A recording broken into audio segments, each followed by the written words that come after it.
The Toronto Blue Jays are major players, folks. They're major players. They landed this guy, George Springer, one of the top free agents in this class, 31 years old, last year at 265, on base around 360, 14 bombs, 32 RBIs in 51 games on a team where everyone else was scuffling. He was not. So they go get this guy, and we talked about the New York Mets targeting George Springer, local kid from the state of Connecticut. You see the numbers on the screen. He's been very consistent at that top spot of the lineup. We'll talk about that in a second. But Carlos going to let you bat leadoff here because he's lower in the order. What do you think of this? When you saw the news that you were going to come back, your first day back in the studio for a while, and you're talking about George Springer, not to the Mets, but to the Blue Jays, what went through your mind? Well, I was surprised. I mean, the Blue Jays making a splash here and really going after a premium player, premium free agent. And look, I remember George, when he was just a young kid, I was with the Houston Astros, and it was just impressive to see him hit batting practice, Val. It was ridiculous. I'm like, who is this kid? Well, I found out quickly that, you know, he has become one of the better players in major leagues.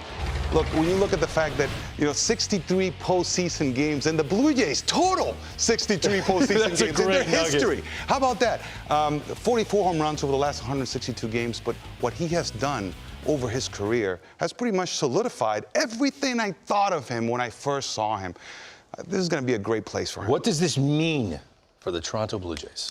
Well, last night we were talking about Kirby Yates signing with the Blue Jays, and we were saying the Blue Jays finally got their guy, right? We've been talking about them being a major player in the offseason this year because of COVID, because this is a team and an ownership that has a lot of money, the Rogers Communications Group, and for them to go out and get one of the top premier free agents, I think this is a mark for them.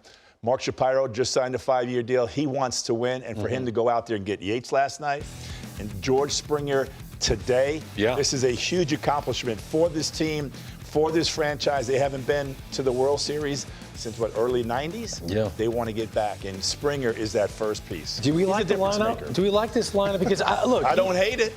I'm with you, but. No, I love this lineup. George Springer's 31. He's the only guy in his 30s on the screen right there. He's a young 30. I'm not saying he's old, but should his role on this team change because he doesn't have the more solidified hitters behind him, the Altuves and the Bregmans, the Gurriels and the Correas, those guys. These are younger bats. Should we put guys in front of George Springer and make him more of a middle-of-the-order type guy driving in runs? All right, look, I am a traditionalist when it comes to that, right? I mean, I'm thinking to myself, this is a power guy. I want him in the middle of the lineup, just like Val is hitting tonight. But look, if you look at his career, over 5,000, 3,000 plate appearances, 3,500.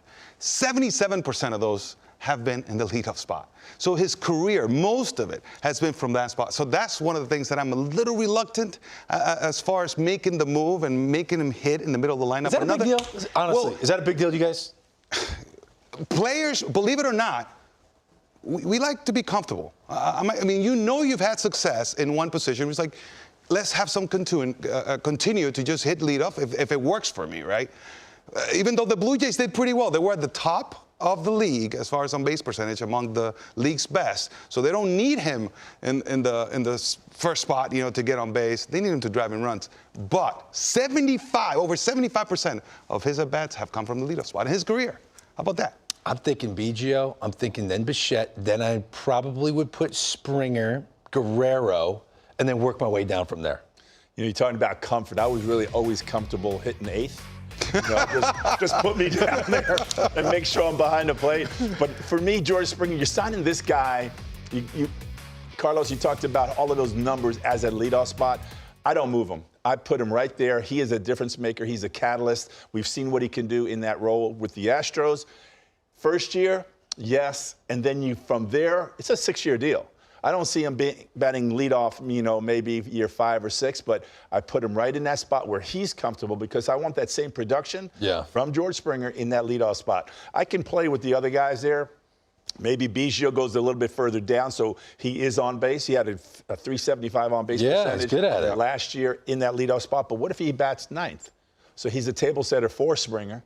going forward for those next 3 at-bats That's the way to look at of that night. And one thing I would like to say about that, of Biggio specifically, is one of the hitters that I really like watching, except that sometimes he tends to try to get on base by walking. And one of the things that I would like him to do is to swing a bat a little bit more.